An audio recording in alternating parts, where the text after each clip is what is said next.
Hello po, bakit nabubulag ang tao? Para manbuelva po ulit. Ang pagkabulag ay maaaring mangyari dahil sa iba't ibang mga kadahilanan.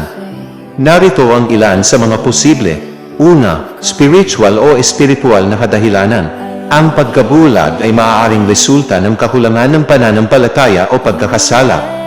Pangalawa, pisikal na kadahilanan. Maaaring sanhi ng mga sakit tulad ng cataracts, glaucoma, o macular degeneration. Pangatlo, emosyonal na kadahilanan. Maaaring resulta ng stress, anxiety, o depresyon.